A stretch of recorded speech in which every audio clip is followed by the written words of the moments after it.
ان الحمد للہ والصلاۃ والسلام علی رسول اللہ۔ بخاری کی حدیث ہے، ابو ہریرہ رضی اللہ تعالیٰ عنہ راوی ہیں، رسول اللہ صلی اللہ علیہ وسلم نے فرمایا کہ اللہ تعالیٰ اس شخص کا کوئی عذر قبول نہیں فرماتے جس کی عمر 60 سال تک پہنچ جاتی ہے۔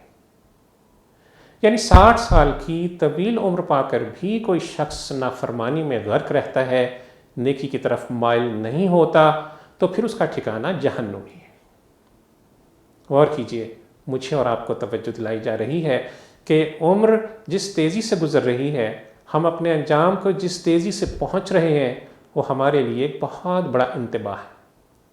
سکرات موت سے مجھے اور آپ نے یقیناً دوچار ہونا ہے، اور یہ زندگی کا مشکل ترین مرحلہ ہے سکرات موت۔ سکرات موت سے پہلے انسان سچی توبہ کر لے تو اللہ کے ہاں اس کی توبہ مقبول ہے۔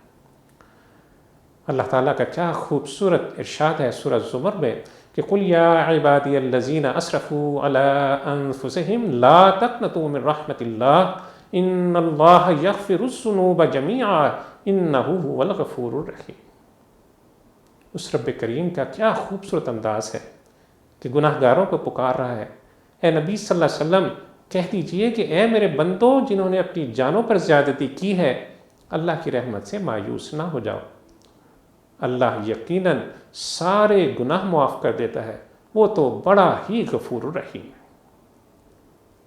بڑی ہی امید افزا بات ہے، لیکن بات پھر وہیں پہنچتی ہے کہ موت جس کا کسی کو بھی علم نہیں، اس کے آنے سے پہلے ہمیں اللہ سے سچی توبہ کرنی ہے، اس کی اطاعت میں لگنا ہے، تاکہ سکرات کی گھڑیاں مجھ پر اور آپ پر آسان ہو جائیں۔